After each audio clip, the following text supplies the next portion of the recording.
Welcome to Spam Filter for Your Brain, bite-sized ponderings on how our thoughts influence our behaviour and our lives, and because we're all connected, how our thoughts impact the world.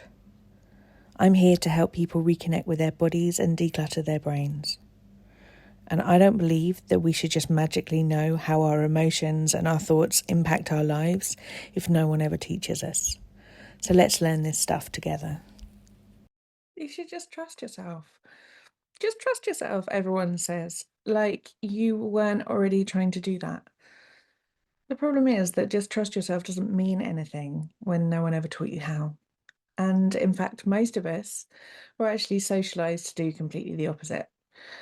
We were mostly taught that we should not trust ourselves and that we should defer to everybody else because they're more important, more knowledgeable, more skillful, probably have more authority than we do. And probably the last thing that we should actually do is to trust ourselves.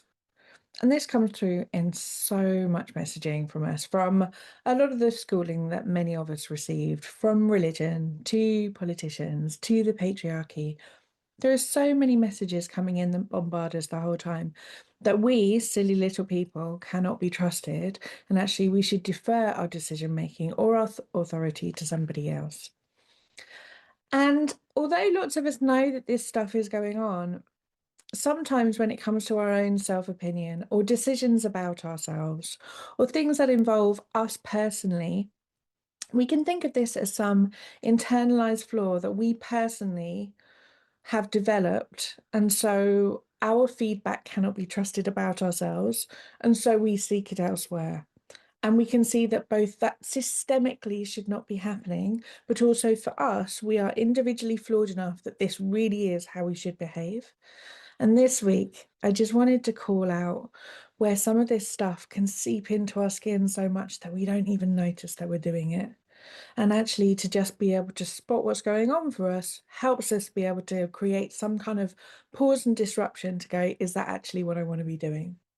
Learning to hear what your own voice is underneath all of the noise of this taught deferment is a skill that we can learn and practice.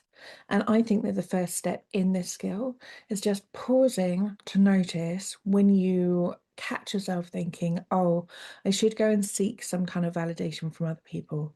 Their feedback is more important than what I think for myself. Just noticing when you want to call a friend and ask their opinion on something, or you want to ask someone else what they would do, or when you have something in front of you and there's some decisions ahead and your instinct response is, I don't know, just take a beat, take a breath and go, what if this was up to me? What if there were no wrong decisions here?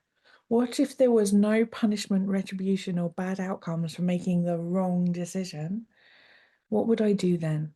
What feels like the thing that is the obvious answer if there were no consequences? And that doesn't mean that you necessarily have to do that thing. But when you take away that strip of a threat, of the danger element on the horizon, of if it all goes wrong, you can actually then immediately hone into what it is that you would do if there was no fallout. And when you can tune into those things that you think that you would do, what you've also identified is what you want. And we don't always have to do the thing just because we want it, but it is really important for us to notice those things that we want, because then we can make active choices about them. And this isn't just another podcast telling you to trust yourself, but actually, I really want you to spend a moment this week noticing that when you go and ask someone else, when you defer that responsibility, when you outsource your own autonomy, you're actually eroding your self-trust. You are undermining the idea that you might know what is best for you.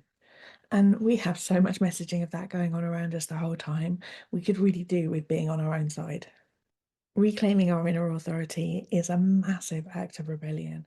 And building this structural trust within ourselves will be able to help us set boundaries in the future that stop other people driving us off course or finding ourselves somewhere where we end up being like, how did I not see that coming? How could they have done that thing to me? How could I have let it get that far?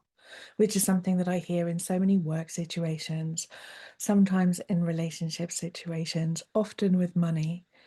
You don't get carried up in everyone else's ideas as to what your life should be like and what is best for you when you have a solid core, knowing how to connect with what you actually want and then being able to make decisions from there. So this week, I'm trying to encourage you to trust yourself. And if you don't agree with a single thing I've said, that is brilliant. Well done, you. You are completely allowed to, and I applaud it. I look forward to speaking to you next week. If you've been enjoying what you're hearing on the podcast, you will love Self-Care School. Self-Care School is longer versions of this, more in-depth and more personalised. We have a whole hub of courses from body image to boundaries, perfectionism, time management, and a whole range of other topics. You name it, there's probably a course on it. But most importantly, we also have a weekly group coaching call where you get to apply this stuff to your everyday life and get support to try and untangle your own story from some of the emotions that you might not be enjoying in your life. If you would like to learn how to apply this work to your specific situation and to be building a life of your dreams, I would love to see you inside. Do pop over to selfcareschool.co.uk.